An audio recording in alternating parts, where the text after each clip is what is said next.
Vous avez tout à fait raison, Monsieur Leblanc. Surtout pour le PA12, on s'est aperçu le mois passé là, qu'avec le PA12, on développait des plaies là, un peu. Là, on l'a vu tout de suite avec les visières. Donc, ça fait à peu près 2 mois qu'on a commencé à utiliser le TPU, puis on ne semble pas avoir de problème avec. Donc, j'ai l'impression qu'on va se diriger là, plus du côté TPU que du côté PA12. On a commencé avec le PA12 parce qu'il était déjà approuvé par la NIH pour l'utilisation dans les masques. C'est comme ça qu'on a fait la même chose du côté TPU. Donc, je pense que vous avez tout à fait raison que le PA12, ça pourrait pas être utilisable à long terme. Oui, Excusez-moi, merci pour votre réponse. Est-ce qu'il y a un complément de réponse?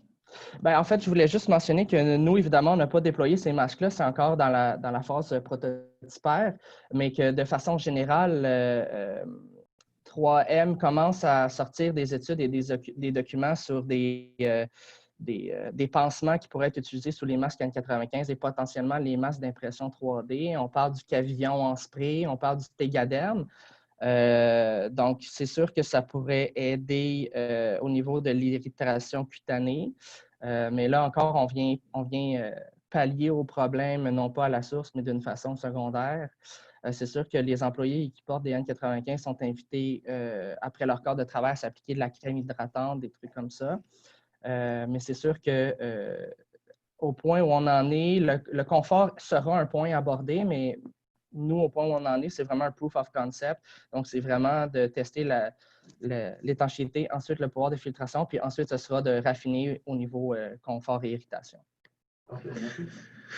OK, ma question serait peut-être plus pour M. Baloui. Au point de vue de...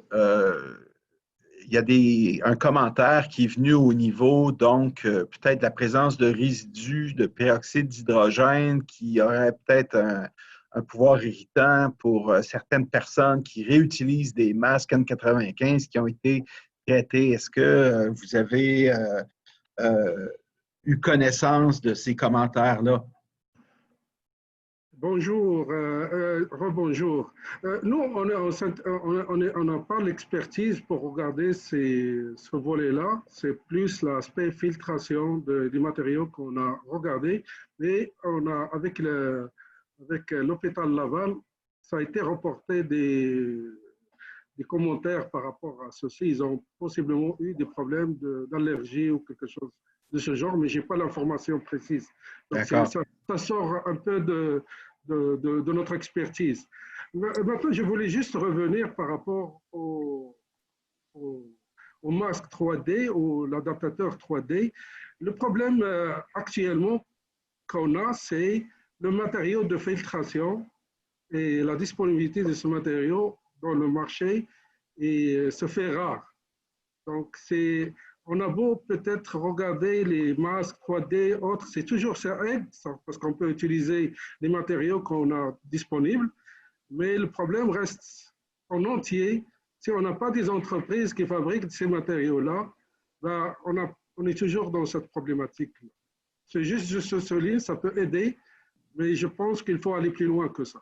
Écoutez, j'aimerais commenter là-dessus. Pour les membranes, la 95% DOP synthétique, on a au-dessus d'1 million de membranes ici en possession à Montréal, puis on a un approvisionnement illimité. Puis c'est la même chose pour la membrane TPFE. On peut en avoir 2 millions de verges demain matin. On l'a à travers une entreprise à Chicoutimi qui s'appelle CFAR. Donc, du côté d'approvisionnement, on n'a aucun problème, monsieur.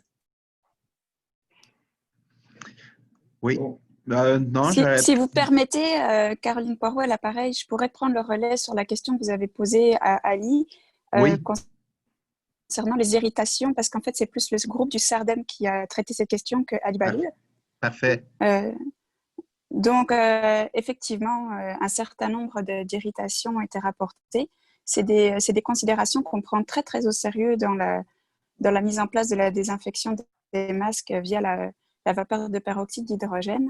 On a fait appel à un autre chercheur de l'IRSST, Simon Aubin, qui a conduit toute une étude pour analyser les concentrations résiduelles de peroxyde d'hydrogène et venir bonifier en fait les instructions des fabricants par rapport à la période d'aération post-traitement.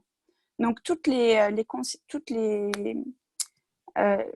qui a été rapporté des établissements de santé ont vraiment été tout de suite on a pris la balle au bond tout de suite. L'idée étant de protéger au maximum les travailleurs et de proposer des solutions qui ne sont pas délétères pour eux.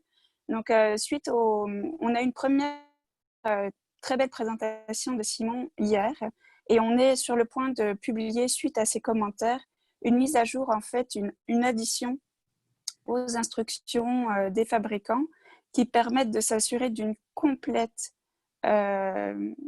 absence de résidus de peroxyde d'hydrogène et donc de limiter les irritations pour les travailleurs de la santé. J'espère que ça fait le tour. Puis s'il y a des questions par rapport à ça, le SARDEM est vraiment... on essaie d'accompagner le mieux possible la mise en place de cette désinfection-là. On comprend que ce n'est pas vraiment quelque chose d'instinctif. On comprend qu'on est rendu là par une force des choses et pas par une volonté propre. Et on essaie de faire ça pour que ça se passe au mieux pour tout le monde.